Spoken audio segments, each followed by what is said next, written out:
इस खास चर्चा में बात करेंगे इंडिया के मोस्ट वांटेड दाऊद इब्राहिम की, जो एक बार फिर से चर्चा में है। लोग दोबारा बात कर रहे हैं उनकी, और बात करने की वजह यह है कि जो फिल्म आई है अभी आदित्य धर की, धुरंधर द रिवेंज, उसमें एक किरदार है वो दाऊद इब्राहिम से मिलता जुलता है,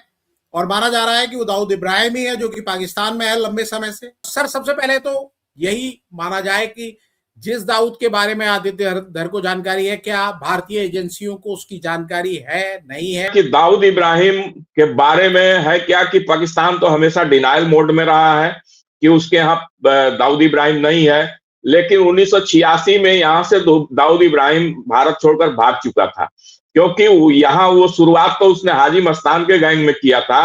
लेकिन बाद में हाजी मस्तान गैंग से उसका ये हो गया था, दुश्मनी हो गई थी और दोनों एक दूसरे को मारने लगे थे। उसके बाद दाऊद इब्राहिम ने अपना एक सिंडिकेट बनाया और वो एक बहुत बड़ा डॉन बन चुका था, और उसके तमाम जैसे वसूली, एक्सटॉर्शन, हथियारों के स्मगलिंग, हवाला कारोबार, सोना का स्मगलिंग और भी विदेशी वस्तुओं का स्मगलिंग,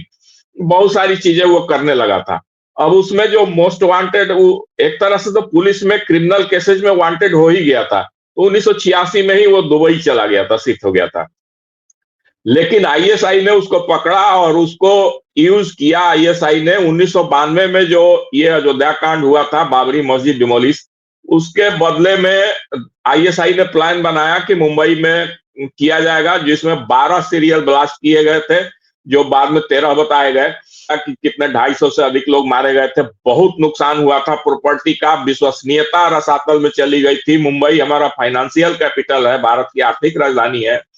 तो इसका बहुत बड़ा इंपैक्ट नेशनल और इंटरनेशनल लेवल पर पड़ा था।